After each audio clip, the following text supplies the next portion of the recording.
बिस्मिल्लाहिर्रहमानिर्रहीम अस्सलामु अलैकुम। लर्न विद खान में खुश आमदीद।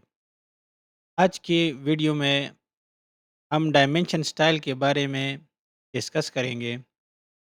आज की वीडियो थोड़ी लेंथी होगी, लेकिन मैं कोशिश करूँगा कि इसको जितना मुमकिन हो सके मैं शॉर्ट करूँगा, क्योंकि इसमें मैं आप लोगों को हर एक पॉइंट डिटेल के साथ बयान करूँगा, जिससे आप लोगों को समझने में आसानी होगी। तो पिछली वाली वीडियो में हमने ड्राइंग यूनिट्स के बारे में बात किया था, और उसमें मैंने बताया था कि मतलब ड्राइंग यूनिट किस तरह सेटअप करना है उसका, और साथ में लिमिट्स किस तरह चेंज करने हैं। तो आज की वीडियो में हम डिस्कस करेंगे डायमेंशन स्टाइल के बारे में। अगर आप लोगों ने पहले वाली वीडियो नहीं देखी, तो प्लीज़ पहले वो वीडियो देखें, ताकि आप लोगों को समझने में आसानी हो। मैं उस वीडियो का लिंक डिस्क्रिप्शन में भी दे दूँगा, और साथ में आपको ये अपर राइट कॉर्नर पर भी जो है ना वो मेंशन होगा, यहाँ से आप भी उसको देख सकते हैं।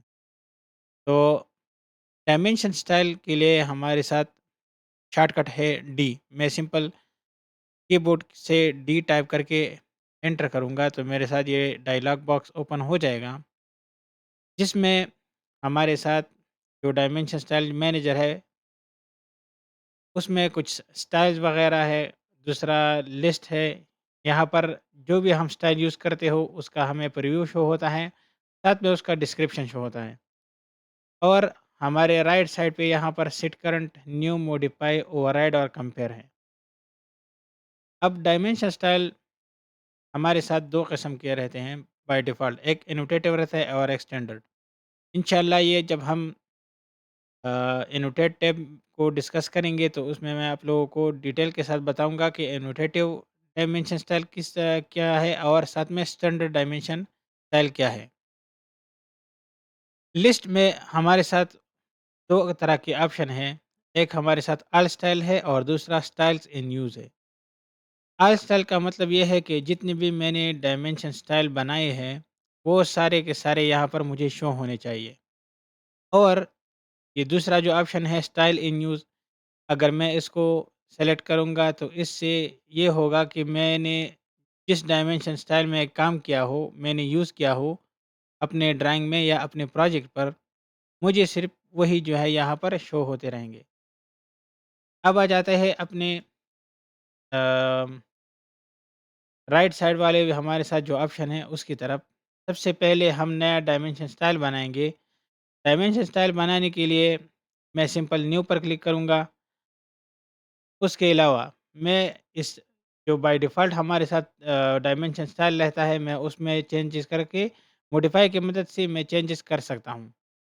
और ओवरराइड का जो ऑप्शन हमारे साथ आता है वो ये है कि अगर मुझे कुछ टेम्पररी डायमेंशन चाहिए फॉर द टाइम बीइंग, तो मैं इस ओवरराइड की मदद से उसमें चेंज करके अपने साथ यूज़ कर सकता हूँ, जो मेरे साथ पहले वाला डायमेंशन स्टाइल था। कंपेयर की मदद से हम 2 डायमेंशन स्टाइल को कंपैरिज़न करते हैं। तो सबसे पहले न्यू डायमेंशन स्टाइल बनाने के लिए सिंपल मैं न्यू पर क्लिक करूँगा। न्यू पर क्लिक करने के बाद क्रिएट न्यू डायमेंशन स्टाइल का एक डायलॉग बॉक्स ओपन हो जाएगा, जहाँ पर मुझसे ये डायमेंशन स्टाइल का नाम जो है ना माँगता है कि कौन से नाम से आप डायमेंशन स्टाइल बनाना चाहोगे? तो मैं यहाँ पर सिंपल एक डायमेंशन स्टाइल पुट कर देता हूँ। उसके बाद मैं बाकी जितने भी हमारे साथ ये ऑप्शन है, मैं इसको ऐसे ही रहने दूँगा, इसमें मैं कोई भी चेंजेस नहीं करूँगा। अगर आप यहाँ से मतलब एनोटेटिव बनाना चाहते हो, तो एनोटेटिव कर सकते हो, स्टैंडर्ड बनाना चाहते हो, तो स्टैंडर्ड। इंशाल्लाह ये हम फिर आने वाले दिनों में डिस्कस करेंगे।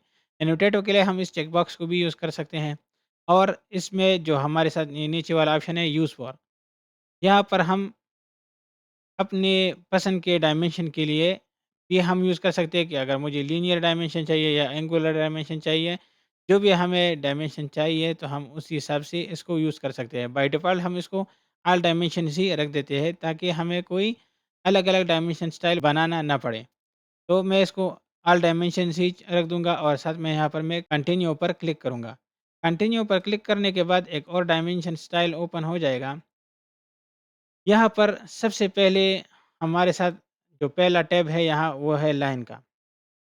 लाइन में हमारे साथ ये जो डायमेंशन लाइन्स है हमारे, आप लोगों को स्क्रीन पर दिख रहा होगा कि ये जो नंबर्स के साथ जो लाइन्स है, ये वाले लाइन इसके कलर के बारे में बता रहे हैं कि इसका कलर कौन-सा होना चाहिए। बाय डिफ़ॉल्ट ये सब कुछ बाय ब्लैक रहता है। आप इसको बाय लेयर भी कर सकते हो या अपनी पसंद का रंग भी यहाँ से सेलेक्ट कर सकते हो। मैं इसको येलो कलर दे देता हूँ ताकि ड्राइंग में मुझे ये कलर जो है बिल्कुल वाज़िह दिख जाए। उसके बाद आ जाते हैं लाइन टाइप पर।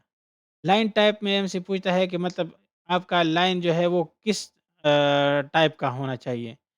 ये भी बाय डिफ़ॉल्ट ब्लैक ही रहता है, मतलब ऑलमोस्ट जितनी भी इसमें ऑप्शन रहते हैं वो बाय ब्लैक रहते हैं। लेकिन हम इसको मोस्टली हम इसको बाय लेयर सेलेक्ट करते हैं और आप लोग इसको मतलब अपनी पसंद की लाइन टाइप भी दे सकते हो। अगर यहाँ पर अपने साथ कोई लाइन टाइप नहीं है, तो हम यहाँ सिंपल अदर पर क्लिक करके और उसके बाद यहाँ से लोड पर क्लिक करके भी जो है ना हमारे साथ जो बाय डिफ़ॉल्ट जितनी भी लाइन रहते हैं, हम यहाँ से सेलेक्ट करके उसको अप्लाई कर सकते हैं। तो अब मैं सिंपल इसको मतलब कैंसल करूँगा, मुझे कोई दूसरा लाइन नहीं चाहिए। इसको भी मैं कैंसल करूँगा और यहाँ से मैं सिंपल इस लाइन टाइप में बाय लेयर ही सेलेक्ट करूँगा कि मतलब मेरा जो लेयर सेटअप मैंने किया है, जो भी हमारा लाइन टाइप होगा, हम उसी में ही कर देंगे। इसके बाद आ जाते हैं लाइन वेट की तरफ। तो लाइन वेट ये भी हमारे साथ बाय ब्लॉक रहता है, मैं भी इसको बाय लेयर ही रख देता हूँ। बाय लेयर रखने से फ़ायदा ये है कि मतलब अगर मैंने अपनी लाइन की थिकनेस एक लेयर में ज़्यादा दी हो, तो वो मुझे ऑटोमेटिकली इसी पे अप्लाई होती रहेगी। उसके बाद आ जाते हैं बेसलाइन स्पेसिंग। तो बेसलाइन स्पेसिंग हमारे साथ हम एक ही पॉइंट से जितना मतलब ज़्यादा नंबर के डायमेंशन लेना चाहें, तो हम इस बेसलाइन की मदद से उन दोनों डायमेंशन या जो हमें जितनी भी रिक्वायरमेंट है, उसके हिसाब से एक मुनासिब फ़ासला रख सकते हैं। तो ये बेसलाइन स्पेसिंग हमारे लिए उसी में काम आता है। अब आ जाते हैं सप्रेस में। तो सप्रेस में अगर हमें डायमेंशन लाइन वाला ये जो पहला लाइन है ये नहीं चाहिए, तो हम मैं सिंपल यहाँ पर क्लिक करूँगा और अगर डायमेंशन लाइन 2 नहीं चाहिए, तो मैं सिंपल यहाँ पर क्लिक करूँगा। लेकिन ऑलरेडी हम मतलब हमें चाहिए होता है ताकि हमें पता चले कि मैंने ये डायमेंशन कहाँ से लिए है और कौन से पॉइंट से लिया है। तो मैं इसको एज़ इट इज़ ही रखूँगा, मतलब अनचेक रखूँगा। अब आ जाते हैं दूसरे ऑप्शन पे, यहाँ पर हमारे साथ है एक्सटेंशन लाइन्स का। एक्सटेंशन लाइन में भी वही सेम प्रोसीजर है जो मैंने अभी आप लोगों को ऊपर बताया था। सबसे पहले कलर आ जाता है, यहाँ से मैं येलो सेलेक्ट कर देता हूँ। येलो सेलेक्ट करने के बाद अब आ जाते हैं लाइन टाइप एक्सटेंशन लाइन 1 और साथ में लाइन टाइप एक्सटेंशन लाइन 2। ये सारा मैं जो है ना बाय लेयर ही रखूँगा। मैं अपनी मर्ज़ी का मतलब कोई भी लाइन टाइप सेलेक्ट कर सकता हूँ। लाइन वेट भी मैं बाय लेयर ही रखूँगा। इसके बाद सप्रेस में एक्सटेंशन लाइन 1 और एक्सटेंशन लाइन 2। अब अगर मुझे कोई एक्सटेंशन लाइन नहीं चाहिए जो यहाँ पर मेरे साथ शो हो रहा है, तो मैं यहाँ सिंपल यहाँ से सेलेक्ट करूँगा तो ये डिसअपीयर हो जाएगा। मतलब डायमेंशन स्टाइल में मुझे ये नज़र नहीं आएगा। तो मैं इसको भी ऐसे ही मतलब अनचेक रख देता हूँ। फिर जो हमारे साथ यहाँ पर ऑप्शन आ रहा है वो है एक्सटेंड बियॉन्ड ट्रिम लाइन्स। तो ये बोल रहा है कि मतलब ये कितना मतलब ये डायमेंशन लाइन से ये वाला जो पॉइंट है ये कितना मतलब बड़ा होना चाहिए। ये तीर से ये वाला जो एरिया है, ये इसके बारे में बता रहा कि ये कितना मतलब लंबा होना चाहिए, इस डायमेंशन लाइन से। तो बाय डिफ़ॉल्ट ये 0.18 है, मैं इसको मतलब 0 भी कर सकता हूँ, मतलब मुझे कुछ भी एक्सटेंशन नहीं चाहिए और अगर मुझे ज़्यादा चाहिए तो मैं इसकी वैल्यू बढ़ा सकता हूँ। मैं सिंपल यहाँ पर अगर 0 लिख देता हूँ और एंटर कर दूँ, तो मेरे साथ ये जो डायमेंशन लाइन थी, जो एक्सटेंशन था इस तीर के बाद, वो यहाँ से ख़त्म हो गया। और अगर मैं मतलब यहाँ से जो भी वैल्यू दें उस हिसाब से मतलब ये मुझे डायमेंशन स्टाइल में मतलब यहाँ पर मुझे प्रीव्यू होता रहेगा कि मतलब आपका ये डायमेंशन स्टाइल किस तरह का दिखेगा, जब आप इस पर ये चेंजेस अप्लाई करोगे। उसके बाद आ जाते हैं ऑफसेट फ्रॉम ओरिजिन।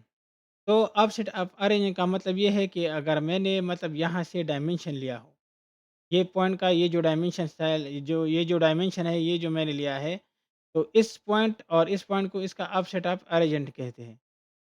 इसकी मतलब जो लाइन है हमारे साथ जहाँ जिस पॉइंट से हम डायमेंशन लेते हो और डायमेंशन की जो एक्सटेंशन लाइन है, इसके दरमियानी गैप का ये जो है ना ये वैल्यू डिसाइड करता है कि ये कितना होना चाहिए। तो अगर आप लोग चाहते हो कि मतलब ये वाला जो गैप मुझे छोटा-सा नज़र आ रहा है, ये मेरे डायमेंशन में नज़र ना आए, तो मैं सिंपल इसकी वैल्यू 0 रखूँगा। मतलब इसको सेलेक्ट करके मैं सिंपल 0 करूँगा और एंटर करूँगा, तो ये जो डायमेंशन लाइन का ये दरमियानी गैप जो था, ये ख़त्म हो गया। और अगर आप लोग चाहते हो कि नहीं मतलब हाँ, मुझे थोड़ा-सा इसका जो है ना ये गैप दिखना चाहिए, तो यहाँ से मैं कोई भी वैल्यू देके इसके अपने रिक्वायरमेंट के हिसाब से उसका गैप दे सकता हूँ। ये वाले ऑप्शन अप्लाई करने के बाद जो दूसरा टैब मेरे साथ आ रहा है वो है सिंबल एंड एरोज़ का। सिंबल एंड एरोज़ पर मैं क्लिक करूँगा तो यहाँ पर मेरा जितना भी सेटअप है वो सब मुझे एरो हेड के बारे में ही बताता है। मतलब अभी बाय डिफ़ॉल्ट इसके जो ये एरो हेड है ये क्लोज़्ड फ़ील्ड बता रहे हैं।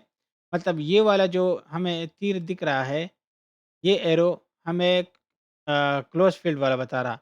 लेकिन अब हम इसको अपनी रिक्वायरमेंट के हिसाब से अपनी पसंद के मुताबिक एक स्टाइल दे सकते हैं कि मतलब ये इसका जो एरो हेड है ये मुझे किस तरह दिखना चाहिए। तो मैं मतलब यहाँ से क्लोज़ ब्लैंक भी ले सकता हूँ, मतलब मुझे बिल्कुल खाली चाहिए, और या जो भी मतलब मुझे यहाँ पर अच्छा लगे जो भी डिज़ाइन, तो मैं उस हिसाब से इसको चेंज कर दूँगा। फर्स्ट और सेकंड ये जो है ना ऑटोमेटिकली एक दूसरे के साथ चेंज होते रहते हैं। मतलब अगर मैं फर्स्ट जो कोई भी मतलब सेलेक्ट करूँ, तो सेकंड वाला भी ऑटोमेटिक उस हिसाब से सेलेक्ट हो जाता है।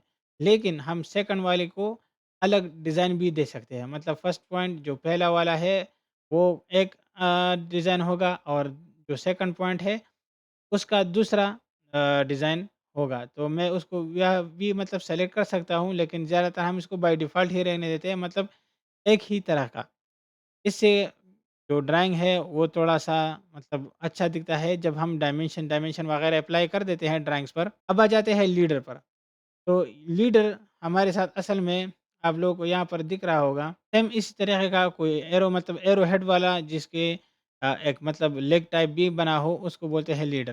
तो मैं अगर मतलब मुझे कोई दूसरा डिज़ाइन चाहिए तो मैं भी यहाँ से सेलेक्ट करके दे सकता हूँ, नहीं तो मैं इसको एज़ इट इज़ ही रखूँगा। तो सब अभी मैं सिंपल इसको एज़ इट इज़ ही रख देता हूँ।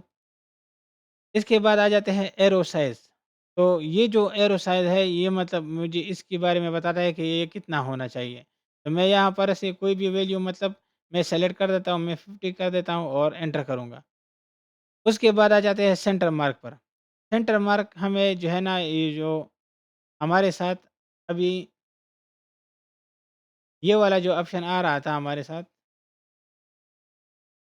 ये इस सेंटर मार्क के बारे में बता रहा है। तो मैं यहाँ पर अगर मतलब नन कर दूँ तो ये मेरे साथ ख़त्म हो जाएगा, मार्क कर दूँ तो मार्क आ जाएगा, और अगर लाइन कर दूँ तो ये हमारे साथ लाइन ही शो होंगे। बाय डिफ़ॉल्ट ये मार्क रहता है। इसके ये हम साइज़ छोटा-बड़ा कर सकते हैं यहाँ से। तीसरा जो ऑप्शन हमें शो होता है वो है टेक्स्ट का। मैं यहाँ टेक्स्ट टैब सेलेक्ट करूँगा। टेक्स्ट टैब सेलेक्ट करने के बाद सिंपल यहाँ पर मुझे जो टेक्स्ट की अपीयरेंस है वो यहाँ पर हमें बताता है, इसके उसके सेटिंग के बारे में बताता है कि हाँ मतलब हमारे टेक्स्ट का स्टाइल किस तरह होना चाहिए। बाय डिफ़ॉल्ट ये स्टैंडर्ड रहता है। अगर आप लोग अपनी मर्ज़ी का कोई टेक्स्ट स्टाइल बनाना चाहते हो तो हम इसमें बना सकते हैं। सिंपल मैं यहाँ ये जो 3 डॉट मुझे दिख रहे हैं, मैं सिंपल यहाँ पर क्लिक करूँगा तो एक और डायलॉग बॉक्स मेरे साथ ओपन हो जाएगा टेक्स्ट स्टाइल का। यहाँ से मैं अपने कोई भी मतलब टेक्स्ट स्टाइल जो है ना उसको सेलेक्ट कर सकता हूँ। मतलब मैंने यहाँ से कैलिबरी सेलेक्ट कर दिया, उसके बाद फ़ॉन्ट स्टाइल जो है ना वो मतलब हम उसको कर चेंज कर सकते हैं कि मतलब ये बोल्ड होगा, बोल्ड इटैलिक होगा, या सिर्फ़ इटैलिक होगा, या रेगुलर। बाय डिफ़ॉल्ट रेगुलर रहता है। अगर मैं यहाँ पर बोल्ड करना चाहूँ तो बोल्ड पर क्लिक करूँगा तो यहाँ प्रीव्यू में मुझे इसका बताएगा कि ये किस तरह दिखेगा। इसके अलावा अगर बोल्ड इटैलिक कर दूँ तो भी मतलब जो है ना मतलब जो भी मुझे रिक्वायर हो उस हिसाब से मुझे यहाँ पर दिख जाएगा। उसके बाद आ जाते हैं यहाँ पर हाइट पर। अगर मैं हाइट मतलब टेक्स्ट की देना चाहता हूँ तो सिंपल मैं उसकी हाइट दे दूँगा। हाइट के लिए मैंने इसको मतलब 75 की एक वैल्यू दे दी। अगर अपसाइड डाउन पर क्लिक करूँ तो ये जो है ना मतलब हमें उल्टा जो है ना दिखेगा, और साथ में अगर बैकवर्ड पे कर दूँ तो मुझे ये मतलब बैकवर्ड से टाइप होता हुआ नज़र आएगा। दूसरी जो ऑप्शन इसमें आता है वो है विड्थ फैक्टर का। विड्थ फैक्टर बाय डिफ़ॉल्ट 1 रहता है। मैं इसको अगर कम करना चाहूँ तो भी कर सकता हूँ, और अगर ज़्यादा करना चाहूँ तब भी कर सकता हूँ। तो कम करने से क्या रहता है, जो टेक्स्ट की दरमियानी फ़ासला है उसको ये कम ज़्यादा करता है। अगर मैं उसको कम वैल्यू दे दूँ तो ये दोनों टेक्स्ट के बीच में जो गैप है ये कम होगा, और अगर ज़्यादा वैल्यू दे दूँ तो ज़्यादा होगा। मैं सिंपल यहाँ पर 0.5 कर देता हूँ, तो ये मुझे यहाँ पर प्रीव्यू में शो हो रहा है कि मतलब मेरा ये टेक्स्ट मुझे इस तरह दिखेगा। और अगर मैं मतलब यहाँ पर 1.5 लिख देता हूँ, तो यहाँ पर मुझे वाज़ेह मतलब फ़र्क दिख रहा है कि मतलब मेरा ये टेक्स्ट इस तरह मुझे शो होगा। बाय डिफ़ॉल्ट ये 1 ही रहता है। उसके बाद आ जाते हैं अपने ऑब्लिक एंगल पर। ऑब्लिक एंगल यहाँ से हम जो है ना इसके लिए जो है ना एंगल दे सकते हैं कि मतलब ये कितने एंगल पर हमें ये टेक्स्ट जो है ना ड्रा होना चाहिए। तो मैं यहाँ पर यहाँ से ये कर सकता हूँ। अब ये तो मैंने कर दिया इस स्टैंडर्ड वाले जो हमारे साथ ऑलरेडी बना बनाया फ़ॉन्ट स्टाइल था, उसमें मैंने मॉडिफ़िकेशन कर दी। अगर मैं यहाँ से कोई नया स्टाइल बनाना चाहता हूँ, तो सिंपल मैं यहाँ न्यू पर क्लिक करूँगा। न्यू पर क्लिक करने के बाद जो है ना ये मतलब अभी तो मुझे ये बता रहा है कि आपने ये जो चेंजेज़ किए हैं, आप इसको चेंज को सेव करना चाहते हो, तो मैं अगर सेव येस कर दूँ तो ये मेरे साथ स्टैंडर्ड वाले में अप्लाई हो जाएगा, और मेरे साथ ये न्यू का एक डायलॉग बॉक्स वो हो जा ओपन हो जाएगा। यहाँ से मैं कोई भी नाम दे देता हूँ, मतलब मैंने एक नाम दे दिया अपने टेक्सटाइल का, और यहाँ पर सिंपल मैं ओके करूँगा। ओके करने के बाद आप लोगों को स्क्रीन पर यहाँ पर दिख रहा है कि स्टाइल में मेरे साथ जो अभी मैंने नया स्टाइल बनाया उसका एक नाम आ गया यहाँ पर। अब जो जो भी मैं चेंजेस करूँगा मैं इसी में ही करूँगा। अगर मतलब मैं मुझे ये वाला चाहिए या कोई दूसरा चाहिए मुझे, मैं सिंपल यहाँ से उसको सेलेक्ट कर सकता हूँ अपनी हिसाब से। तो अगर मुझे जो भी मतलब मैं यहाँ से फ़ॉन्ट नेम से सेलेक्ट करूँगा और साथ में फिर सेट करंट करके येस करूँगा, मैं सेट करंट करूँगा और फिर क्लोज़ करूँगा। तो क्लोज़ मेरे साथ ये एक जो टेक्स्ट फाइल है वो ओपन हो जाएगा। अब यहाँ पर अगर मैं क्लिक करूँ तो मेरे साथ यहाँ पर ऑटोमेटिकली ये जो मैंने नया स्टाइल बनाया यहाँ पर आ गया। अगर मैं स्टैंडर्ड रखना चाहता हूँ तो यहाँ से मैं स्टैंडर्ड दे सकता हूँ, नहीं तो मैं अगर ये दूसरा जो मैंने खुद अपना बनाया है मैं उसको भी दे सकता हूँ। उसके बाद आ जाते हैं टेक्स्ट कलर पर। टेक्स्ट कलर मतलब इस टेक्स्ट का कलर हमें कौन-सा मतलब दिखना चाहिए। मैं यहाँ पर कोई भी कलर दे सकता हूँ, आप अपनी मर्ज़ी का कलर सेलेक्ट कर सकते हैं। उसके बाद आ जाते हैं फिल कलर। फिल कलर असल में जो टेक्स्ट रहता है, उसके बैकग्राउंड पर ही हमें अप्लाई होता है। अगर हम यहाँ से कोई भी कलर सेलेक्ट कर दें, तो ये सिंपल वही कलर जो है ना उस टेक्स्ट के हिसाब से ऑटोमेटिकली फिल करता रहेगा उसके बैकग्राउंड में। तो बाय डिफ़ॉल्ट ये नन ही रहता है, मैं उसको नन ही छोड़ देता हूँ क्योंकि मुझे मतलब ये कलर नहीं चाहिए, क्योंकि ड्राइंग को प्रिंट करते वक़्त कभी-कभार ये जो है ना सही नहीं दिखता, स्पेशली डायमेंशन जब हम दे देते हैं साइड पर काम के लिए, तो इसके लिए हम इसको नन ही छोड़ देते हैं। टेक्स्ट हाइट अगर मैंने कोई यहाँ से टेक्स्ट स्टाइल ना बनाया हो तो यहाँ भी मैं अपना टेक्स्ट हाइट दे सकता हूँ। अभी यहाँ पर ऑलरेडी मुझे जो है ना ये 75 ये लाख बता रहा, क्योंकि यहाँ पर ये जो हमने टेक्स्ट स्टाइल बनाया था इसका साइज़ हमने इसकी हाइट हमने 75 ही रखा था, तो इसलिए यहाँ पर मुझे 75 शो हो रहा है। फिर इसके बाद आ जाते हैं ड्रा फ्रेम अराउंड टेक्स्ट। तो अगर मुझे इस डायमेंशन स्टाइल के इर्द-गिर्द मुझे एक फ्रेम चाहिए, तो मैं सिंपल यहाँ पर क्लिक करूँगा, इस बॉक्स को चेक करूँगा तो ये मेरे साथ एक फ्रेम ऑटोमेटिकली इसके साथ ड्रा हो जाएगा। तो मैं उसको अनचेक कर देता हूँ, मतलब मुझे कोई भी फ्रेम नहीं चाहिए। अब टेक्स्ट प्लेसमेंट की तरफ आते हैं, तो सबसे पहले आ जाते हैं यहाँ पर वर्टिकल फिर हॉरिज़ॉन्टल फिर व्यू डायरेक्शन, और फिर है हमारे साथ लास्ट में ऑफसेट फ्रॉम डिम लाइन। तो सबसे पहले जो वर्टिकल है ये मैं इसको अबव रखूँगा, क्योंकि वर्टिकल लाइन मतलब ये जो लाइन हमारे साथ है ये बता रहा है कि ये अगर हमारे साथ डायमेंशन वर्टिकल हो तो हमारा ये जो टेक्स्ट है ये किस तरह शो होना चाहिए। तो अभी बाय डिफ़ॉल्ट ये मुझे मतलब हॉरिज़ॉन्टल शो हो रहा है, लेकिन अगर मैं टेक्स्ट अलाइनमेंट में इसको अलाइन विद डायमेंशन लाइन में रख दूँ, तो ये ऑटोमेटिकली चेंज हो जाएगा। तो ये जो हमने अबाउ चेंज शो कर दिया, इससे ये हुआ कि मतलब ये उसके ऊपर जो है ना डायमेंशन लाइन के ऊपर ही हमें ये टेक्स्ट प्लेस करेगा। उसके बाद आ जाते हैं हॉरिज़ॉन्टल पे, तो हॉरिज़ॉन्टल में मैं इसको सेंटर ही रखूँगा, मतलब मुझे उसमें कोई भी चेंजेस नहीं चाहिए। और फिर ये जो व्यू डायरेक्शन है इसको मैं लेफ्ट टू राइट ही छोड़ दूँगा, मतलब एज़ इट इज़, इसमें कोई चेंजेस नहीं करूँगा। अब आ जाते हैं लास्ट में ऑफसेट फ्रॉम डिम लाइन। तो ये जो हमारे साथ ऑप्शन है यहाँ पर, ये टेक्स्ट अभी इस लाइन के साथ बिल्कुल जो है ना मतलब चिपका हुआ है। तो इस डायमेंशन लाइन और ये टेक्स्ट के बीच के दरमियानी फासले को हम किसी ऑफसेट फ्रॉम डिम लाइन से कंट्रोल कर सकते हैं। अगर यहाँ से मैं कोई भी वैल्यू दे दूँ, तो उस हिसाब से मेरा ये जो डायमेंशन है, ये इस लाइन के और टेक्स्ट के बीच में ये गैप जो है ना, ज़्यादा और कम होता रहेगा, जो भी मेरे रिक्वायरमेंट का हिसाब हो। अब आ जाते हैं अपने 4th टैब पर जो फिट का है। फिट पर जब मैं क्लिक करूँगा, तो यहाँ पर ये मुझे लीडर के बारे में बताता है कि मतलब जो हमारे लीडर है और टेक्स्ट है, ये किस हिसाब से होना चाहिए।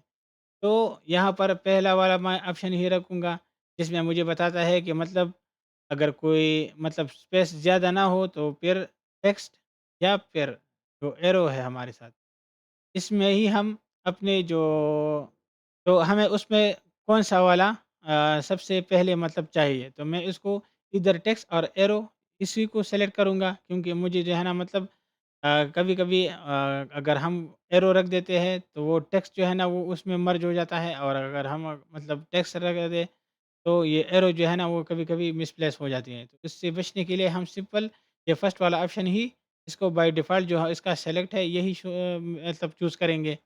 उसके बाद आ जाते हैं नीचे जो ऑप्शन है, वो है टेक्स्ट प्लेसमेंट का। तो यहाँ से अब ये बोलता है कि मतलब जो लीडर है, अगर इसका जो टेक्स्ट पोज़ीशन है, ये बाय डिफ़ॉल्ट अपनी प्लेस पर ना हो, तो मतलब क्या किया जाए? तो अगर आप लोग कहते हो कि बिसाइड द डायमेंशन लाइन, तो ये मतलब अपनी डायमेंशन लाइन के साथ जो है ना ये रखेगा। और अगर आप बोलते हो कि over dimension line with leader, अगर आप ये वाला ऑब्जेक्ट सेलेक्ट करोगे, तो ये क्या रहेगा कि इस जो डायमेंशन लाइन है, अगर यहाँ पर हमें स्पेस नहीं बच रहा हो, तो ये ऑटोमेटिकली इसके साथ एक लीडर ड्रा करेगा, और उसी के ऊपर ही अपना टेक्स्ट जो है ना वो प्लेस करेगा। तो हम ज़्यादातर मतलब मैं खुद ये वाला ऑप्शन ज़्यादा यूज़ करता हूँ, क्योंकि इससे जो है ना मतलब मुझे उस डायमेंशन स्टाइल में फिर से चेंजेस करने की ज़रूरत नहीं पड़ती, क्योंकि ऑलरेडी मैंने इस पे ये वाला ऑप्शन अप्लाई किया हुआ होता है। अगर आप लोगों को जो है ना टेक्स्ट चाहिए, लेकिन लीडर के बगैर, मतलब ये जो हमारे साथ ये जो छोटा-सा लाइन शेप दिख रहा है, अगर इसके बगैर आप लोगों को चाहिए, तो सिंपल आप फिर ये तीसरा वाला ऑप्शन यूज़ कर सकते हो। तो ये जो है ना बिल्कुल उसी के ऊपर ही टेक्स्ट डायमेंशन लाइन के ऊपर ही रखेगा, लेकिन उसमें जो है ना वो बस ऐसे ही प्लेस करेगा। तो अगर हमारे साथ कोई कंजेस्टेड ड्राइंग हो और हम उसके डायमेंशन मतलब निकालेंगे, तो उसमें ये जो तीसरा ऑप्शन है, वो ऐसे ही आ जाएगा, मतलब बिल्कुल सेम उसी डायमेंशन लाइन के ऊपर ही आएगा। कोई मतलब कोई भी लीडर ऑटोमेटिकली वो खुद प्लेस नहीं करेगा। तो मैं खुद जो है ना ये सेकंड वाला ऑप्शन चूज़ करता हूँ। मैं रिकमेंड भी आप लोगों को यही करता हूँ कि आप यही इस्तेमाल किया करें। उसके बाद हम आ जाते हैं अपने प्राइमरी यूनिट्स की तरफ। प्राइमरी यूनिट्स में मैं सिंपल जिस तरह ये प्राइमरी टैब पर क्लिक करूँगा, तो यहाँ पर हमारे साथ जो यूनिट फॉर्मेट है, वो हम यहाँ से सेलेक्ट करेंगे। तो अगर मैंने मतलब डेसिमल में अपना यूनिट सेटअप बनाया था, मैं उसी हिसाब से डेसिमल ही रखूँगा। अगर आप लोगों ने मतलब इंजीनियरिंग या कोई आर्किटेक्चर या जो भी मतलब हमने यहाँ पर कोई यूनिट फॉर्मेट सेलेक्ट किया हो, तो मैं यहाँ पर वही सेलेक्ट करूँगा, और साथ में उसकी जो प्रिसीजन हम यूनिट मैंने दिए थे, वो भी मैं मतलब वही रखूँगा जो मैंने यूनिट सेटअप में किए थे। उसके बाद आ जाते हैं डेसिमल सेपरेटर। तो ये जो डेसिमल सेपरेटर है, मतलब ये हमें किस तरह दिखना चाहिए? तो डेसिमल सेपरेटर के लिए मैं सिंपल मतलब अभी मुझे जो है ना मतलब यहाँ पर बाय डिफ़ॉल्ट पीरियड बता रहा, अगर मैं मतलब कॉमा रख दूँ, तो भी हो सकता है। अगर मैं सिर्फ़ स्पेस रख दूँ, तो मतलब मुझे यहाँ पर ये डेसिमल के बाद कोई भी मतलब ये डॉट वग़ैरह ये नज़र नहीं आएगा, सिंपल स्पेस ही नज़र आएगा। बाय डिफ़ॉल्ट ये पीरियड रहता है, मैं इसको पीरियड ही रख देता हूँ। फिर आ जाते हैं नेक्स्ट वाले ऑप्शन राउंड अप पे। तो राउंड अप में हम अपने जितने भी मतलब वैल्यूज़ है, अगर हम इसमें जो वो वैल्यू पुट करेंगे, तो ये ऑटोकैड बाय डिफ़ॉल्ट जब हम डायमेंशन लेंगे, तो वो अगर जो उस राउंड अप फिगर तक जो हमने यहाँ पर प्लेस किया था, वहाँ के करीब होगा, तो वो जो ज़्यादा वाला नंबर है वही हमें शो करेगा, और अगर उसके हाफ़ से कम होगा, तो जो कम वाला नंबर है वही सेलेक्ट करेगा। तो अगर मैं यहाँ पर सिंपल इसको 5 कर देता हूँ, अगर मैंने यहाँ पर 5 लिख दिया, तो क्या होगा कि यहाँ पर जो हमारे स्क्रीन में ये 423 बता रहा 0.292, तो ये मेरे साथ सिंपल, अगर मैं यहाँ पर 5 लिख दूँ और एंटर करूँ, तो ये सिंपल जो है ना 4 टू 5 हमें शो हो जाएगा। मतलब जो 4 टू 3 था, वो हमें 4 टू 5 शो होगा। तो यहाँ पर अगर हम मतलब राउंड अप को हटा दें और इसको ज़ीरो कर दें और एंटर कर दें, तो फिर ये एक्चुअल जो हमें डायमेंशन होता है वही दिखाता है। तो हम इसको ज़ीरो ही छोड़ देते हैं, क्योंकि हमें जो है ना अपने कैड फाइल पे एक्चुअल डायमेंशन ही चाहिए होते हैं, ताकि हमें जो साइट पे वर्क हो उसमें ज़ीरो एरर हो। कोशिश हमारी यही रहती है कि साइट पे जितना भी वर्क मतलब वो एग्ज़ीक्यूट हो वो ज़ीरो एरर के साथ हो। बाकी यहाँ पर ये जो प्रीफिक्स है और सफिक्स वगैरह और साथ में ये मेजरमेंट स्केल वगैरह ये हो सारे हो गए। ये हम ज़्यादातर मतलब एज़ इट इज़ ही छोड़ देते हैं, इसमें हम कोई ज़्यादा चेंजेस नहीं करते। अलबत्ता अगर हमें मतलब पैराजिक रिक्वायरमेंट के हिसाब से काम करना हो तो हम उसमें भी मतलब चेंज कर सकते हैं। इसके बाद आ जाते हैं अल्टरनेट यूनिट्स। मैंने यहाँ पर जो अपना डायमेंशन जो स्टाइल रखा है यहाँ पर वो मीटर, मिलीमीटर वगैरह पे रखा है। अगर मैं चाहता हूँ कि मुझे फीट इंचज़ में भी दिखे, तो सिंपल मैं उसके लिए डायमेंशन स्टाइल को चेंज नहीं करूँगा, बल्कि अलग से यहाँ पर मेरे साथ एक और टैब आता है अल्टरनेट यूनिट्स का। मैं सिंपल यहाँ पर क्लिक करूँगा और यहाँ से फिर मैं अल्टरनेट यूनिट यहीं से सेलेक्ट करूँगा कि मतलब इसकी जगह मुझे कौन से वाले मतलब डायमेंशन चाहिए। तो मैं सिंपल जब इस पर ये डिस्प्ले अल्टरनेट यूनिट इस पर क्लिक कर दूँ, तो यहाँ पर मुझे 2 तरह के हमें ऑप्शन नज़र आएँगे। सबसे पहले हमें जो डेसिमल प्लेसेस है उसके बारे में आएगा, और दूसरी तरफ हमारे साथ जो हमने दूसरा यूनिट सेटअप सेलेक्ट किया हो यहाँ पर वही शो होगा। अगर मैं मतलब यहाँ पर डेसिमल के बजाय मैं आर्किटेक्चर रख देता हूँ, तो आर्किटेक्चर वाले जो है ना वो चेंज हो जाएँगे, और अगर मैं यहाँ से इंजीनियरिंग कर देता हूँ तो ये इंजीनियरिंग वगैरह ये हमें सेलेक्ट हो जाएगा। तो बाकी सारी चीज़ें जितनी भी मतलब सारे है प्रिसिजन वगैरह हो गया, और साथ में ये राउंड डिस्टेंस टू सफिक्स और प्रीफिक्स वगैरह हो गए, ये ज़ीरो सेपरेशन वगैरह, ये सब हम इसको एज़ इट इज़ ही रखेंगे। तो अगर हमें ये नहीं चाहिए तो सिंपल मैं इसको यहाँ से अनचेक करूँगा, तो मेरे साथ प्राइमरी यूनिट्स ही शो होंगे। टॉलरेंस में हम जो है ना कोई ज़्यादा चेंजेस नहीं करते, क्योंकि ये बाय डिफ़ॉल्ट सेटअप रहता है मतलब ज़ीरो टॉलरेंस वाला, तो हम उसको ऐसे ही रखेंगे। सिंपल मैं यहाँ पर